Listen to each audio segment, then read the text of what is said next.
thank everybody for being with us here today, and especially want to thank those who were just involved in briefing me on giving me an update about the travesty and challenges this area, this region, are dealing with, as well as all the first responders in the room behind me and what they've been doing to prioritize saving lives. Obviously, there are enormous concerns and challenges that we're dealing with still in the Kerrville area. At the same time that we're responding to Kerrville, there have been an abundance of storms in large swaths of the state of Texas that have impacted lives and taken lives and destroyed homes, facilities, buildings, and roads across large regions in central Texas. As a reminder, I have declared 21 counties in my governor disaster declaration. They include Bandera, Bear, Hope, Comal, Concho, Gillespie, Guadalupe, Kendall, Kerr, Kimball, Llano, Mason, McCullough, Menard, Reeves, San Saba, Tom Green, Travis, and Williamson. And that disaster declaration emphasizes the role that the state of Texas is going to play in each of those counties that are going through these enormous challenges. On top of that, I have to tell you new news, and that is because of weather that is going to be taking place today and overnight, and maybe tomorrow.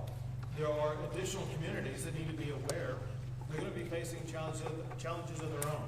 They include areas surrounding the communities of Uvalde, Del Rio, and Concan.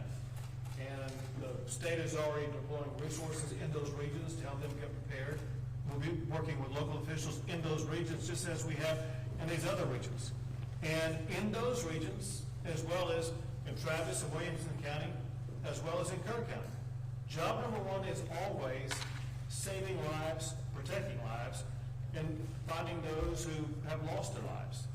And that is a 24/7 operation that we are unrelenting in continuing to. That includes, especially if you look at the areas either in Williamson or Travis County or counties nearby. If you saw the rushing waters over the past 24 hours, you know that there were an extraordinary number of people that had to be rescued. Dozens of people were rescued because of our extraordinary first responder teams, and I want to thank the game wardens who really stepped up and done a great job, National Guard, Texas Department of Public Safety, local firefighters and local first responders, as well as Texas Task Force 1 and Texas Task Force 2, and others who are truly saving lives. Many Texas lives have been in danger. Most of those lives have been rescued by our first responders here in the state of Texas. I have to report the latest numbers of what we see both in the state, and I'll talk about the local counties where we are, as it concerns Texans who were lost, as well as those who are missing. Statewide, there's a total of 131 fatalities to be reported. Breaking that down in current and nearby counties. In Travis County, 9 people have lost their lives. There are 3 missing. In Burnett County, 5 have lost their lives, and there's 1 missing. In Williamson County, there are 3 who lost their lives, and no one is missing at this time. The stories about those who've been swept away is gut-wrenching and heartbreaking, and the kind of thing that spurs us to do even more to make sure that we're going to be searching and finding everybody that we can, as well as spurring the response that both the state and local governments, as well as the federal government, will have to make sure that we fully address the challenges that Texas has faced over the past week or so. In addition to the lives of our fellow Texans, there are homes that have been destroyed, people who don't have a place to stay. The state is working with local officials to address those needs. There's also infrastructure around those people that make living where they are or accessing their home either difficult or impossible. I visited one today. I visited the Big Sandy Creek Bridge and was astonished at what I saw. If you haven't seen it, it's a 2-lane road and has two yellow lines in the middle of it to divide one roadway from the other from going in opposite directions. And the center part of the bridge was literally moved about a half a foot in one direction, which shows the power of the water that was pushing through there, but also the reason why the bridge right now is impassable. I want to thank Travis County for stepping up and completing, I think it was overnight, a temporary bridgeway that people can use to now access that area that had been literally an island for several days. But also their commitment to work very aggressively to get that bridge repaired and will be usable on the permanent sense of the matter. We also know that there are other infrastructure challenges such as the RM 1431 at Cow Creek. And I visited with the Texas Department of Transportation, and they'll be talking to you shortly, but listen, they're going to be moving at lightning speed to make sure that that bridge is going to be operational again. They're in the preparation stage right now with regard to removing all the debris so that they will be able to begin the construction progress quickly. They're in the process of accepting bids, and I think, and it'll be announced here shortly, but announcing who is going to be getting those bids in order to begin the construction process and get that done quickly. We know that the people who face challenges because of that bridge closure have those needs that must be met. And Texas is ready to step up and address those needs.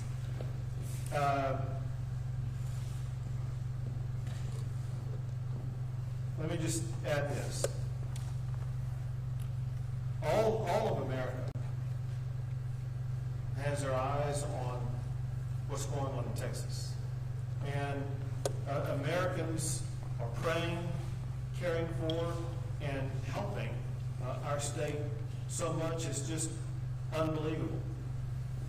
But quite literally, half of the states of the United States are providing resources to help Texans either deal with those who are missing, help rebuild, whatever the need is. And I want to read off the states, the 25 states that are assisting Texas right now: Alabama, Arizona, Arkansas, California, Connecticut, Florida, Illinois, Indiana, Kansas, Louisiana, Maine, Michigan, Minnesota, Nebraska, New Jersey, New York, North Carolina, North Dakota, Ohio, Oklahoma, Oregon, South Carolina, Tennessee, Virginia, and Wisconsin. You can see one thing that's quite obvious, and that is, it doesn't matter if they're a red state or a blue state. They are fellow Americans, and when times get tough, Americans come together. That is even more true as it concerns Texas. This has been an extraordinarily challenging time, if not the most extraordinarily challenging time that Texans have faced. And in typical Texas fashion, Texans have united, come together.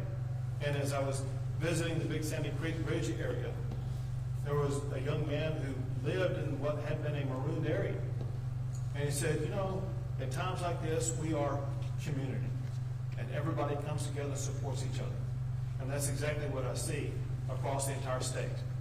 I'm proud of our fellow Texans, proud of our fellow Americans, for the way they've all leaned into this to ensure that we as a state, as a people, are going to be able to respond to this and deal with this as rapidly as possible. Now I want to turn things over to Director Williams with the Texas Department of Transportation. Thank you, Governor. As you mentioned, our efforts here in the Central Texas area now are primarily focused on the rebuilding of the bridge at Cow Creek at RM 1431. Throughout this event, for the past few weeks, we've been supporting the efforts to repair and replace roads that have been damaged in Williamson, Travis County, Vernon counties. The one remaining section that we're focused on is the bridge at Cow Creek. On the Monday after the bridge washed out on a Saturday morning, we had contractors in place with heavy equipment that were beginning the work of removing the debris from that bridge that was completely destroyed. And so that process is continuing as we speak. In addition, our bridge teams with the Austin District of the Texas Department of Transportation have been working literally 24/7 to design a new bridge to replace replace that bridge that was washed out. We've also been working with members of the Federal Highway Administration that were on site with us this past Monday as well to review that damage. We've released those bids to contractors now that we have a complete design in hand. We expect to have bids back from those contractors on Wednesday of this week. And then after we award that contract, we will begin the process of transitioning from the debris removal contract that is still out there with a lot of heavy equipment today to the construction work on the new bridge. We're targeting a 60-day construction period for that bridge with some significant incentives to work to reduce the time frame for the replacement of that bridge by at least 20 days if we can. And so we know that that's a very significantly important bridge. It's an important travel corridor between Marble Falls, Lago Vista, and Cedar Park. A lot of people commute back and forth. The school year will be coming up soon. We have some students that attend Marble Falls ISD that live on the east side of that bridge, so we need to be able to have plans in place to accommodate them. We're working with the school district on that as well.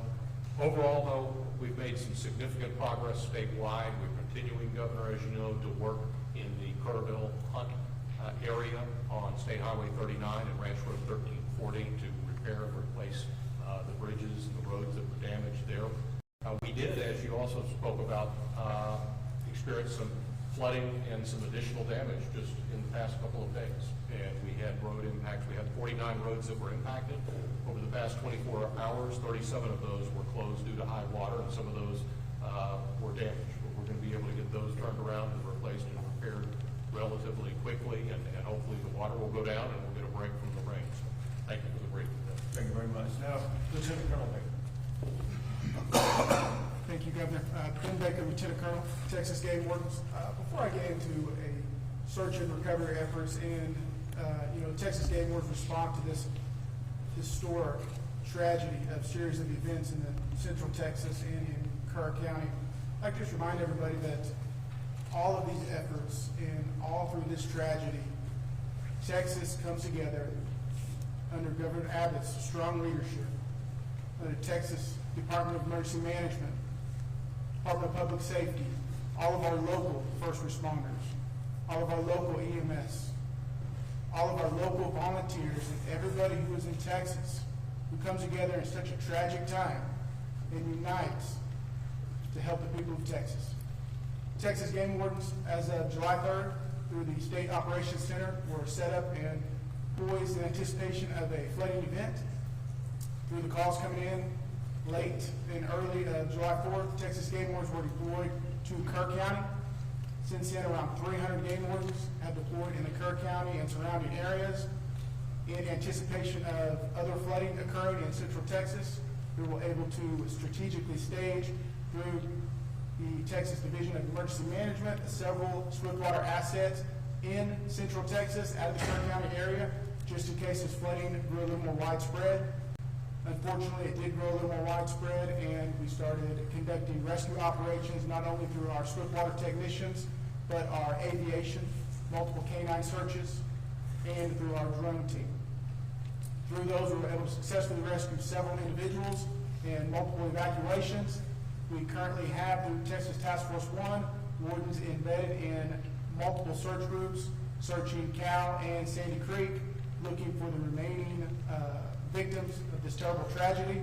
We've also got our canine detection teams in deployment with these search and rescue teams, and our aviation still embedded in these. We remain dedicated to Texas, we remain dedicated to the people of the state of Texas, and Texas Game Wardens remain dedicated and ready on standby, Governor. You're doing a great job. To see the videos of you all out in the middle of conducting rescues and literally saving a fellow Texans has been nothing short of miraculous. So thank you and all game wardens for what you've been doing.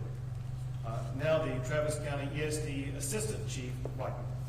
Thank you, Governor. Just after midnight, we started receiving the calls, and within several hours, we had logged 50 rescues, saving hundreds of Texans through our area.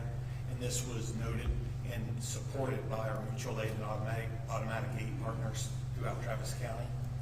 Within 12 hours of the incident started, the governor's office, as well as TDM, had sent us many resources.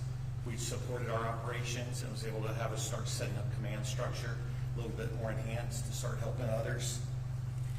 And what we would like to point out is, as ESD, we recognize the recovery will not happen overnight. It'll be a long and difficult road, but we're committed to staying engaged, showing up, and working hard alongside those we serve. This is our home too. We're members of this community, and we're committed to helping each one of our neighbors. Thank you. And now Chief Kidd. Thank you, Governor. And listen, I want to thank you all in the press for helping us get this message out. Life safety remains our #1 priority. As such, as we talk about additional rains coming into the state, we have pre-positioned swiftwater rescue assets, as the Governor mentioned, around Uvalde, around Del Rio, and around Concan. Help us get that message down to those folks. Turn around, don't drown. Don't drive through a low water crossing if you can't see the road in front of you. And if you were in a low-lying area, please plan on moving to higher ground once the rain starts to come. Another thing I need you to remember is it does not have to be raining where you are in order for you to be impacted by flooding. Second, the Governor mentioned the 21 counties in his declaration. We have 6 counties right now that are in the federal declaration for individual assistance. Those counties are Burnett, Kerr, San Saba, Tom Green, Travis, and Williamson for individual assistance. We have a disaster recovery center open in Kerr County right now, and you will be hearing from your local partners here, many of those standing behind us, about the disaster recovery centers that will be opening in Travis and Williamson counties very soon. On the public assistance side, this is the money that goes to the local governments to help with emergency response cost and debris and repairing. You have 10 counties that are under the President's disaster declaration. Those are Burnett, Kendall, Kerr, Kimball, Llano, Mason, McCullough, Menard, San Saba, and Tom Green. Both Travis and Williamson counties are, it appears to us they have met their threshold. We're working with them to get the documentation to FEMA. We expect those to be turned on very soon. I want to let you know we have over 2,300 state employees working under the Governor's direction to support our local government partners. But a number that continues to blow me away is the over 13,000 volunteers just coming out to help anywhere they can. We are grateful for the volunteers, but I need help getting the message to the volunteers also. In each of these communities, we will be establishing volunteer reception centers. The idea is for your volunteers to go to those sites so that we can match up your capabilities and skills with the needs of the community. We also want to be able to communicate with you. Up in Kerr County, on the Guadalupe River, we've had a tactical pause for a day and a half now because of the rain and the waters that are coming down that river. We cannot afford to have people in the water and right next to the water that are not swift water rescue trained and capable of at least saving themselves from being near that water because of the amount of rainfall that we're getting. Please help us communicate with the volunteers. Thank the volunteer that's out there if you see them helping. Do everything you can to make sure they understand the message, and we will continue to work together to support our partners. Finally, Governor, to your point, 25 other states, not counting ours, focused on this. It has been a tremendous response from the nation. Thank you. Thank you. One thing that Chief Kidd mentioned that is worth re-emphasizing, and that is those who lose their life by driving in the water. Those who lost their lives at Camp Mystic those stories have been told a lot. And it's tragic and horrendous. Less told are those who have lost their lives because they chose to drive in the water and got swept away. The power of water sweeping a vehicle away is far more extreme than what most people know. As waters rise over the coming days, could be in the Uvalde area, wherever it may be, people should drive with caution, knowing that you are totally in control of protecting your life and saving your life by not putting it into danger in the first place. We'll take a few questions. Governor, for those that are still missing, could you give us some insight into how long it can take from when the moment victim is found to when they become identified, family notified, into how long it might take for the state then to update the number of those missing? Sure. First, I will tell you this, because I did not share this with you earlier. I didn't mention those who were missing in the greater Kerrville area, which is 97 reported as of now. Let me first tell you an issue about those who are missing, then I'm going to answer your question. So everybody who is at a camp everybody who was at a hotel and places like that, they've been identified. Those who are missing on this list, most of them, were more difficult to identify because there was no record of them logging in anywhere. And it was through information provided by a friend, a family member, coworker, whatever the case may be, that they haven't been found. Even though we are reporting 97 people missing, there's no certainty that all 97 of those people were swept away by the storm. That point aside, to more specifically answer your question, and that is, the goal obviously is to continue to find those who are alive. For those who have passed away, it's so important to closure for the families that we find them and identify them. Sometimes it does require using DNA testing to identify who they are and identify who their family is, to make sure that we connect appropriately and correctly the family member with the person who lost their lives. And so sometimes that takes a few days to complete that process. Governor, given understandably so that Kirk County, the damage that they sustained, they received a lot of attention, especially federal assistance. But what about here in Travis County? They were added late kind of to that declaration. What was that process like to try to get them added to be able to receive federal assistance? Sure. So it is truly a mathematical construct that Chief Kidd has mastered. I'm going to have him answer that question in general, but also for Travis County. So great question, and thank you for that. Two parts to it. One is the governor's declaration. There was no delay in getting these counties on the governor's declaration once we knew that they were in the target area. That's part one. Part two is the individual assistance for both of these counties, which is the money that goes and is made available to homeowners and renters, is already turned on in these counties as well. What we're working through right now is the public assistance, and that is a mathematical equation, as the governor said, based on the population of a county and the amount of damage that FEMA can certify in that county. The less populated counties have a much smaller threshold, $500,000, $600,000, versus millions of dollars for these two populated counties. I am confident both counties have met their threshold, and I would bet by today or tomorrow we get answers back on these counties. I also want to say that does not delay any of the work that's going on. Waiting for those federal declarations to come in does not slow down rescue, does not slow down search, does not slow down additional law enforcement or additional fire protection or emergency medical services, nor has it been slowing down the debris removal, getting roads and driveways opened up. So don't mix the declaration with the response, please. Thank you for the question. Governor, have you seen any backlog at medical examiners' offices, and if so, is there any work being done to sort of ease the burden on folks? So I'll tell you this, the medical examiners' offices have been working pretty well and pretty timely. There was a backlog and there were challenges because of local JPs in Kerr County that were slowing things down, holding things up, and it required pressure from the state and others to make sure that they began to expedite that process. When a life is lost, that family wants access to their loved one as quickly as possible. It was inexcusable for some local JPs to slow that process down. But as far as medical examiners are concerned, I've heard no complaints about the speed with which they work. Governor, you're at Big Sandy Creek meeting and talking to people that are, a lot of them are frustrated. They, of course, wanted help to come the day before. What was the feel that you got in talking to those people, and did you feel that they heard you, and did you hear them? So I met with, I don't know how many people, more than a dozen. And the first impression and the strongest impression I got was one of gratitude. They were happy that we were there, happy with everything we were doing. They were grateful for the temporary bridge that had been built. The other way to describe it is unity. They were unified. It was those people who lived there.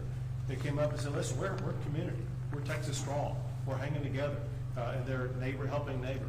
And so I was impressed once again with the strength and commitment and moral clarity of our fellow Texans for uniting at a time as tough as this is. And a follow-up to this, and it builds on what Chief was talking about, and Assistant Chief over here.